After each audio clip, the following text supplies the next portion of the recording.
Hello student, आज का हमारा टॉपिक है छापा।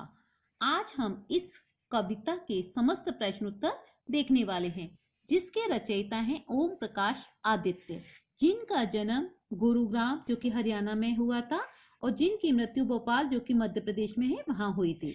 इनकी प्रमुख कृतियां हैं इधर भी गधे हैं उधर भी गधे हैं, मॉडर्न शादी, गोरी बैठी छत पर जो कि एक काव्य संग्रह है आदि।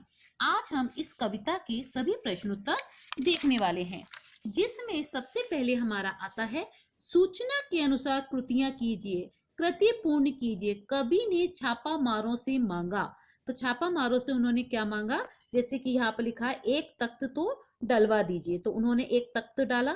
और जैसे उन्होंने कहा है कि उनके यहाँ कम से कम एक तख्त डलवा दिए, तो यानी एक चीज ये हो गई। और उसके बाद दूसरा है उनका कुछ धन, यानी उन्होंने क्या मांगा कि कुछ जिनके घर में बिल्कुल धन नहीं है तो आप उसे कुछ देकर क्यों नहीं जाते, यानी कि कुछ उन्होंने धन मांगा और कुछ उन्होंने तख्त मांगा। तो यहाँ पर हम लिख देंगे एक कुछ धन और एक तख्त। घरों की स्थिति दर्शाने वाली पंक्तियां। समृद्ध, समृद्ध घरों में क्या होता है, जिनके घर में सोने चांदी के पलंग और सोफे हैं, तो ये हो गया समृद्ध का।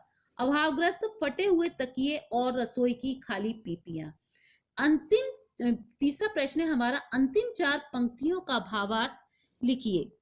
तो इसमें ये जो है अंतिम चार पंक्तियां, यानी सिर मत से लेकर यहाँ तक की डलवा दीजिए, तो इसका आपको भावार्थ लिखना है इसके अंतर्गत। तो ये हमारा क्वेश्चन हो गया। इसके बाद का हमारा क्वेश्चन है सूचना के अनुसार कृतियां कीजिए, संजाल पूर्ण कीजिए। ये वस्तुएं खाली थी, तो क्या क्या खाली थी वस्तुएं, अलमारी खाली थी, कनस्तर जो मटके खाली थे, रसोई की पीपियां खाली थी और बच्चों का गुल्लक भी खाली था। इसके बाद का प्रश्न है हमारा, कवि द्वारा छापामारों को दिए गए सुझाव, कि कवि ने छापामारों को क्या सुझाव दिया कि जिसके घर में अधिक धन हो तो ले लीजिए, पहला सुझाव। दूसरा, जिसके घर में बिल्कुल धन ना हो उसे कुछ धन दे दीजिए। ये उन्होंने दो सुझाव दिए। इसके बाद है शयन कक्ष में पाई गई चीजें। शयन कक्ष में क्या पाया गया, कि पाया यानी मिला, फटा हुआ तकिया मिला और टूटी हुई अलमारी, ये उसमें वहां पर मिला था। इसके बाद कविता के आधार पर जोड़ियां मिलाइए। तो अर्थ अर्थ किसके लिए बोला है उन्होंने, काव्य कृतियों में। सुवर्ण, सुवर्ण बोला है उन्होंने किसके लिए, नई कविता में। चांदी बालों में और मुद्रा चेहरे पर, ये इसका जोड़ियां हो गई। इसके बाद है छापा मारने वालों में आया परिवर्तन, उनका खिला हुआ चेहरा मुरझा गया, बोले क्षमा कीजिए गलती के लिए। तीसरा है असफलता पर मन ही मन पछताने लगे। चौथा है हृदय में रौद्र की जगह करुण रस समा गया, रौद्र यानी गुस्से की जगह क्या आ गया, करुण दया आ गई।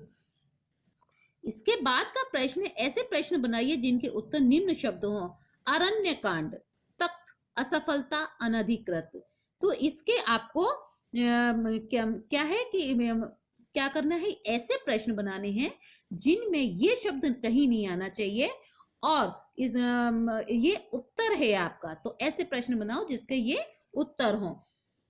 फिर इसके बाद का प्रश्न है जैसे कि प्रश्न, कवि के घर में क्या देखकर छापा मारने वालों का खिला चेहरा मुरझा गया, तो क्या देखकर मुरझा गया, तो अरण्य कांड यानी खालीपन। फिर दूसरा, लेखक छापा मारने वालों से अपने घर में क्या डलवाने के लिए कहते हैं, तो उत्तर हो गया हमारा तख्त। तो ऐसे ही इन दोनों शब्दों को लेकर आपको प्रश्न बनाने हैं। सोना, चांदी, अर्थ और मुद्रा, इन शब्दों के विभिन्न अर्थ बताते हुए कविता के आधार पर इनके अर्थ लिखिए। तो इनका अर्थ कहाँ आ गया, यहाँ पर। जैसे हमने ये एक वो बना लिया है ग्राफ, तो इसमें जैसे हमने लिख दिया सामान्य अर्थ और फिर इधर लिख दिया हमने कविता के आधार पर अर्थ।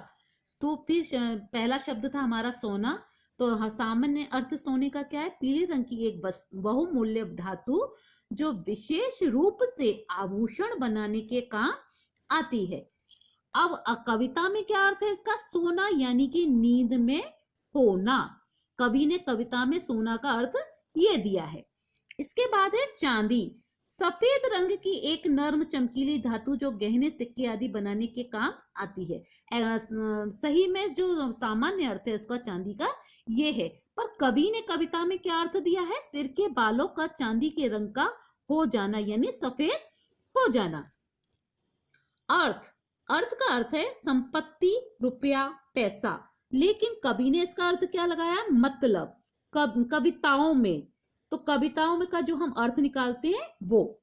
फिर इसके बाद है चौथा शब्द है मुद्रा। मुद्रा का मतलब है सिक्का, रुपया, पैसा, और कवि ने क्या अर्थ निकाला है? हाथ, मुख यानी चेहरा, गर्दन आदि की कोई विशेष भाव सूचक स्थिति, मुख, चेष्टा यानी भाव। ये हो गया इसका। इस तरीके से आपको ग्राफ बनाना है और उसको लिखना है। फिर इसके बाद का क्वेश्चन है हमारा, कर जमा करना देश के विकास को गति देना है। विषय पर अपने विचार लिखिए। तो इसका अर्थ आ गया यहां पर। समाज में दो तरह के लोग होते हैं। एक वे जो कर अदा करने लायक आय होने पर स्वेच्छा से ईमानदारी के साथ सरकार को कर अदा कर देते हैं, और दूसरे वे जो कमाई तो जायज नाजायज अंधाधुंध करते हैं, पर नियम के तहत कर अदा करने से कतराते हैं। यह मनोवृत्ति उचित नहीं है।